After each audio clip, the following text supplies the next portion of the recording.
మే నెలలో ఏసీ అమ్మకాల్లో రెండింతలు వృద్ధి నమోదైంది. ఇంధనాన్ని ఆదా చేసే మోడళ్లకు డిమాండ్ విశేషంగా పెరిగింది. కనీవిని ఎరుగని రీతిలో నమోదవుతున్న వేసవి ఉష్ణోగ్రతలకు తాళలేక ప్రజలు ఏసీల కొనుగోళ్లకు పరుగులు తీయడంతో మే నెల అమ్మకాల్లో కొత్త రికార్డు నమోదైంది. ఫలితంగా ఏసీల ఇన్స్టాలేషన్లో కూడా తీవ్ర జాప్యం జరుగుతోంది. దేశ రాజధాని సహా అన్ని ప్రాంతాల్లోనూ మే నెలంతా ఉష్ణోగ్రతలు 45 డిగ్రీలకు పైనే ఉన్నాయి.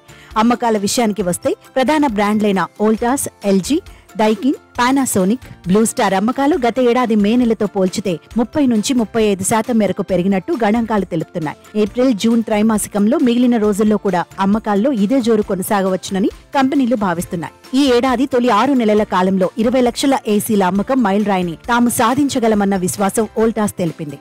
మే నెలలో సార్వత్రిక ఎన్నికల నేపథ్యంలో అమ్మకాల్లో ఆటుపోట్లుంటాయని భావించామని, కానీ అందుకు భిన్నంగా డిమాండ్ గణనీయంగా పెరిగిందని బ్లూ స్టార్ వెల్లడించింది. అయినప్పటికీ పరిశ్రమ ఉమ్మడి అమ్మకాల్లో 70% వృద్ధిని సాధించిందన్నారు. అయితే గత కొన్నేళ్లుగా ఎయిర్ కండిషనర్ల వాడకం భారీగా పెరిగింది.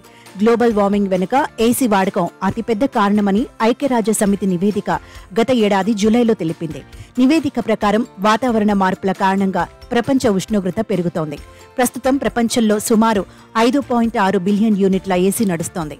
కాగా 2050 నాటికి ఏసీ డిమాండ్ 4 రెట్లు పెరుగుతుంది. ఏసీ యూనిట్ల సంఖ్య 14 బిలియన్ యూనిట్లను మించిపోతుంది.